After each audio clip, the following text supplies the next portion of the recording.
مطلوب نعرفوا انه من ضمن الاسماء المطروحه نعم. في هذا رياض محرز. نعم. وهذا رياض محرز ايضا مع آلة رياض محرز ايضا، يعني هناك من يمثلنا في هذا المكان ونحن فخورين برياض محرز ومحبين له، وهو يحمل علم من الجزائر. موسم استثنائي. نعم. والرجل معناها قال كلمه رانييري، هو قال انه رياض محرز هو القلب النابض. نعم. اللي يتنفس معناها. نعم. اللي في الدوري الانجليزي. ما نحبش نخرج انا معناها من الدوري. نعم. الانجليزي. نعم. خاصه كونتي صرح قال انه يحب يقعد في الدوري الانجليزي. نعم. نفس الشيء بالنسبه لرياض محرز. قادرين يلعبوا في اي فريق. القصه مش قصه، انا في رايي. نعم. ان الموضوع مش موضوع امكانيات فنيه فقط. يعني الموضوع هذه صوره تمثلنا نحن جميعا كعرب. نعم.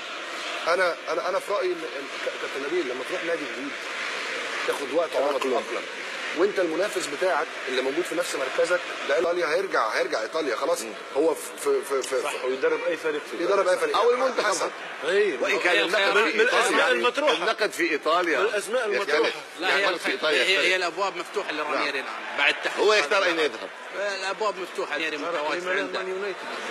ليش لا؟ قال اقول الابواب جميعها مفتوحه بالنسبه لرانييري، لكن ذكاء المالك هذا فخر الجزائر وفخر العرب في الصوره. نعم. من الصعب تفريط في النجوم الموجوده، اغراءهم وجلوسهم وبناء فريق قد يكون منافس في الموسم القادم. عنده الشامبيونز ليج، عنده 4 بطولات يشارك فيها، الدوري والكأسين والشامبيونز ليج، فبالتالي هو بحاجه الى استقرار واضافه لاعبين ان كان يريد ان يبني فريق ينافس. بكل تاكيد هي ليس المعجزه